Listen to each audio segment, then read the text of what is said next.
Meeting పెట్టుకున్నాం. చాలా confident గా మా వాళ్ళందరూ చెప్తున్న మాట ఏమంటే 100కు 100% ఇటు సిరిసిల్ల అదేవిధంగా అటు కరీంనగర్ కార్పొరేషన్తో సహా మరి ఉమ్మడి కరీంనగర్ జిల్లాలోని అన్ని మున్సిపాలిటీల్లో కూడా మంచి అవకాశాలు ఉన్నాయి. తప్పకుండా బీఆర్ఎస్ మంచి విజయం సాధిస్తుందని చెప్పి మా సహచరులందరూ కూడా అభిప్రాయపడ్డారు. అట్లాగే వార్డు బై వార్డు కూడా రివ్యూ చేసుకుని ఎక్కడెక్కడ మన బలం ఉన్నది, ఎక్కడెక్కడ ఏ రకంగా ఉన్నాము, ఎక్కడెక్కడ పోటీదారులు ఎక్కువ ఉన్నారు, ఇవన్నీ కూడా మాట్లాడుకున్నాం. ఒకటి మాత్రం స్పష్టంగా కనబడతా ఉన్నది, ముమ్మాటికి మొన్న పంచాయతీ ఎన్నికల్లో ఎట్లాంటి ఫలితాలైతే సాధించామో అంతకు మించిన అంతకు మెరుగైన ఫలితాలే మళ్లీ వస్తాయనే విశ్వాసం మా పార్టీ నాయకత్వంలో తొణికిసలాడుతున్నది. అందరూ కూడా చాలా కాన్ఫిడెంట్గా ఉన్నారు, తప్పకుండా మంచి రిజల్ట్ వస్తుందని. నాకు ఇంకొక మాట కూడా అర్థమైంది, ఇవాళ ఈ ప్రభుత్వం పంచాయతీ ఎన్నికల తర్వాత మేము అనుకున్నాం జిల్లా పరిషత్ ఎన్నికలు పెడతారేమో అని, కానీ ఇవాళ వీళ్ళ వైఖరి చూస్తూ ఉంటే కేవలం జిల్లా పరిషత్ ఎన్నికలు పెట్టకుండా, ఎందుకంటే పరాభవం తప్పదు, ఓటమి తప్పదని అర్థమైపోయింది. అందుకే వారు ఏం చేస్తున్నారు, జిల్లాలను ఏదో మేమేదో గతంలో అశాస్త్రీయంగా చేసినామంట, అందుకే జిల్లాల కోసం జిల్లాల మరి ఏర్పాటు పైన అధ్యయనం చేయడానికి రిటైర్డ్ జడ్జి గారి నేతృత్వంలో ఏదో కమిషన్ వేస్తున్నామని చెప్పి వారు చెప్తా ఉన్నారు. దీని వెనకాల ఉన్న ఎజెండా స్పష్టంగా కనబడతా ఉంది. కేసీఆర్ గారు ఏర్పాటు చేసిన కొత్త జిల్లాలన్నింటినీ రద్దు చేయాలి అనే ఆలోచన కనబడతా ఉంది. రాజన్న సిరిసిల్ల జిల్లా గాని, పెద్దపల్లి జిల్లా గాని, జగిత్యాల జిల్లా గాని, ఉమ్మడి కరీంనగర్లో ఏర్పాటు చేసిన 3 కొత్త జిల్లాలని కూడా రద్దు చేయాలనే కుట్ర ఈ ప్రభుత్వం చేస్తున్నట్టుగా మాకు అర్థమవుతున్నది.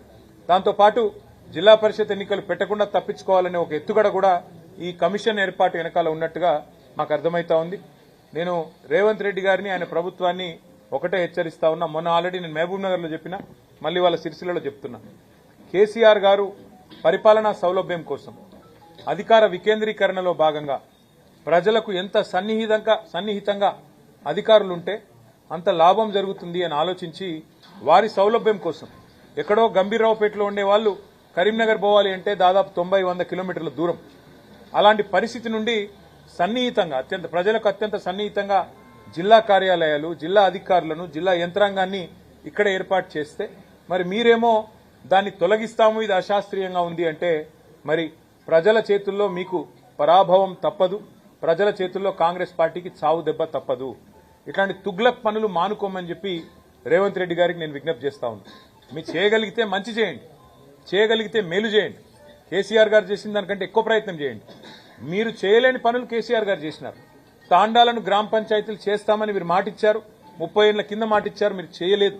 కానీ అదే మా నాయకుడు కేసీఆర్ గారు ఇచ్చిన మాట అనుగుణంగా వారు పూర్తిగా ఇచ్చిన మాట నిలబెట్టుకుంటూ బ్రహ్మాండంగా మరి తాండాలను గ్రామ పంచాయతీలు చేశారు, గిరిజన గూడలను గ్రామ పంచాయతీలు చేశారు, కొత్త మండలాలు ఏర్పాటు చేసినారు, కొత్త రెవెన్యూ డివిజన్లు ఏర్పాటు చేశారు, కొత్త జిల్లాలు కూడా ఏర్పాటు చేసి ప్రజల మనసు కేసీఆర్ గారు గెలుచుకున్నారు.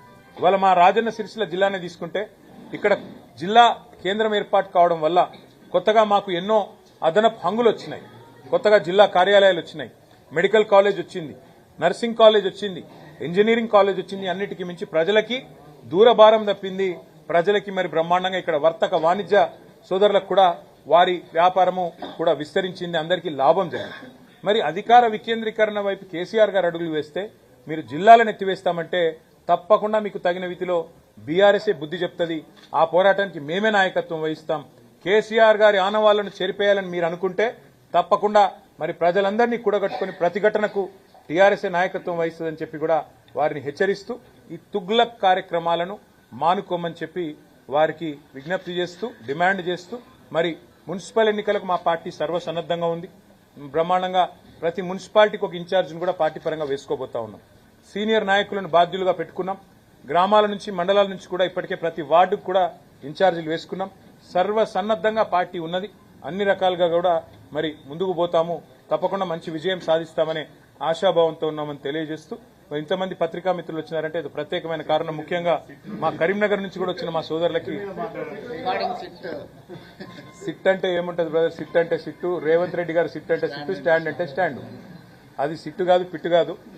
తెలుగులో ఆ సీరియల్ వస్తుంది కార్తీక దీపం అని, అది ఒడవది తెగది, ఇది కూడా గంతే.